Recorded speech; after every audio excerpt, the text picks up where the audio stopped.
남편한테도 속았고 시아버지한테도 속았습니다. 이혼 소송에서 위자료 1억 원이 지급되는 경우가 거의 없는데 굉장히 큰 문제가 있었던 것 같아요, 당시. 네, 그리고 이혼이 아니라 혼인 취소 소송입니다. 혼인 취소. 예, 그렇습니다. 아내가 남편을 상대로 나 이 결혼 무효야 라면서 소송을 제기했고요. 법원에서 두 사람의 혼인도 취소하고 남편은 아내한테 위자료 1억 원을 지급하라고 판결을 혼인 했습니다. 자체가 이제 무효라는 얘기네요. 네, 그렇습니다. 예. 그러면서 위자료까지 내야 되는 상황이 됐는데 이 교제 당시로 좀 거슬러 올라가면요. 2011년에 만났습니다. 만났을 때 남편은 나 증권회사 다니고 지금 뭐 한 5, 600만 원 정도 월급을 받고 있어 라고 얘기했어요, 여성에게. 그러면서 한 2015년 정도 두 사람이 결혼할 때쯤 됐을 때는 나 회사 지금 그만두고 아버지가 운영하는 건축회사에서 영업이사로 일하고 있다라고 이야기합니다. 아마 이 여성은 그 이야기를 믿은 것 같아요. 그래서 예. 결혼까지 이어졌고 아이까지 출산하게 되는데 알고 보니 이 두 가지 내용은 모두 거짓말이었습니다. 근데 거기서 끝나는 게 아니고 이후에서도 그렇고 교제할 때도 그렇고 돈까지 뜯어낸단 말이에요. 그러니까요. 그게 이제 아주 재질이 나쁜 거죠. 그러니까 네. 의도적으로 저 이제 여성을 뭐 아내라고 표현해야 되겠습니다만 여성을 속이고서 돈을 뜯어낸 거죠.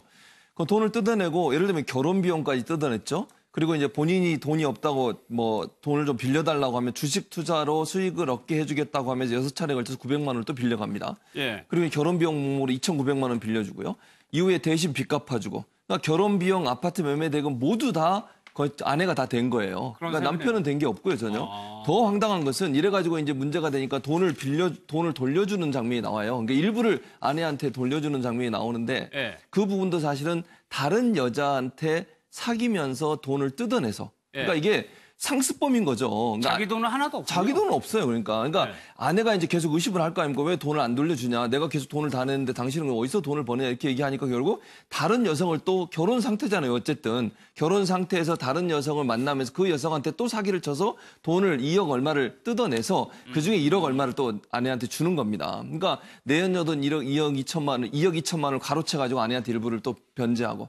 그러니까 이 사람은 제가 볼 때 남편이라는 사람은 아예 그냥 돈도 없으면서 거짓말로 작정을 하고 사기를 친 거죠. 그러니까 네. 이제 법원 입장에서 이건 결혼은 무효다. 이렇게 판결이 된 것 같습니다. 그러니까 시아버지한테도 속았다는 게 여기서 이제 그 내연녀가 등장을 하는 거죠. 네, 그렇습니다. 결혼해가지고 살다가 아내가 너무 이상하니까 의심을 하기 시작했던 것 같아요. 그랬더니 남편이 덜컥 1억 2천만 원을 주는 겁니다. 그러면서 뭐 내가 어디서 뭐 구했다라면서 줬어요. 줬는데 알고 보니 그 돈이 내연녀로부터 사기를 친 돈이었던 거죠. 내연녀한테 2억 2천만 원이나 사기를 쳤는데 예. 당연히 내연녀가 2억 2천만 원 사기당하고 가만히 있겠습니까? 경찰에 신고를 했죠. 예. 경찰에 신고해서 이 남성이 구속되는 상황까지 갔어요.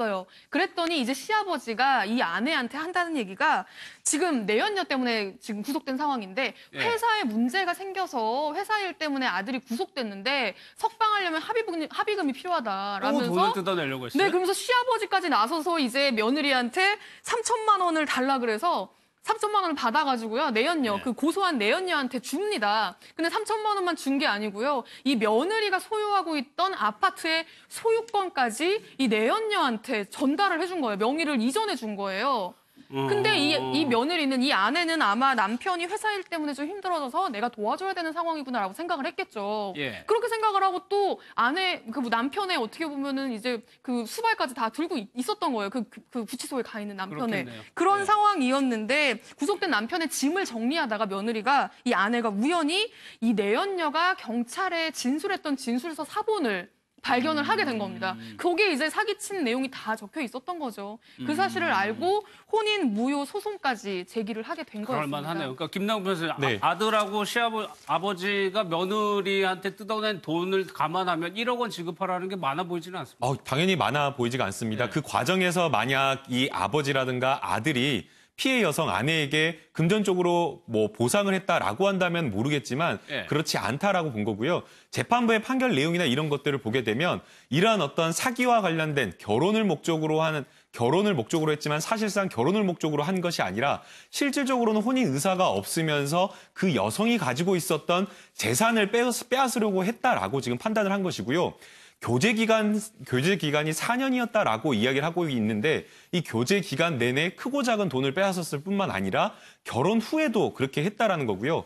그다음에 이제 잘못을 반성할 수 있는 기회가 있었습니다. 그러니까 결혼한 이후에 내연녀에게 2억 2천만 원을 받아가지고 그 사건으로 구속되었을 때 적어도 이때라도 아내에게 진실을 이야기를 하고 용서를 구했다라고 한다면 재판부라든가 아니면 아내도 어느 정도 이해를 좀 하려고 했을 것입니다. 그런데 그러한 것이 아니라 오히려 그때 아버지가 어떻게 보면 사기의 바톤을 이어받았다라고 이야기해야 될까요?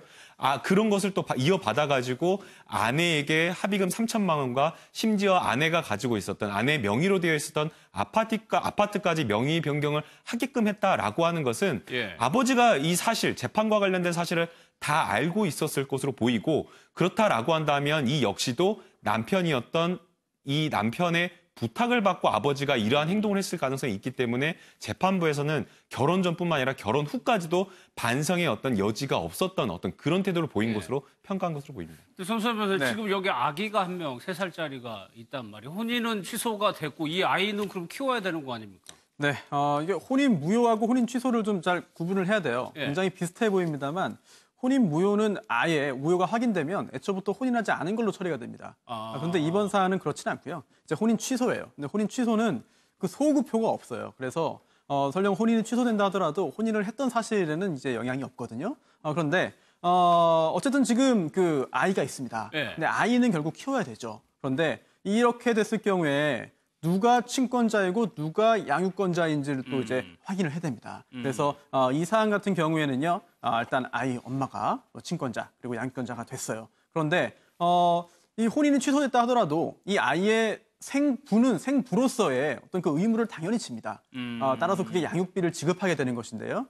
이제 그 양육을 하는 그 친권자인 아내가 양육친이 되는 거고 아이를 키우지 않는 남편이 이제 비양육친이 되는데 이 비양육친은 양육친에게 이제 그 양육비를 지급해야만 합니다. 네, 예. 그래서 지금 매달 30만 원씩 지급을 하고요. 올해 말까지는 이제 내년부터 성년되기까지는 월 50만 원을 지급하기로 했는데 문제는 지금 계속해서 사기 행각을 벌이고 본인의 뭐 일정한 수입도 없고 재산도 없다면은 이 양육비를 지급하지 그러게요. 못할 수도 있거든요. 예. 그런데 이 양육비, 미성년자에 대한 양육비는 사실 수입이 없다고 해서 그 의무를 비켜갈 수가 없어요. 무조건적으로 지급을 해야 되는 의무가 됩니다. 그래서 예. 실제로 뭐 지금 이제 상당 기간 구치소 또는 교도소에 있을 것으로 예상됩니다만 그렇지 않은 경우에 내가 돈이 없으니까 어쩔 수 없다라고 했을 경우에는 최근에는 정말 낼 때까지 감치하는 경우도 있어요. 가둬두는 경우도 있거든요. 그만큼 양육비는 굉장히 중요한 문제이고요. 3살짜리 딸을 키워야 되기 때문에 이 부분에 있어서도 굉장히 강하게 결국은 강제할 것으로 보입니다. 알겠습니다.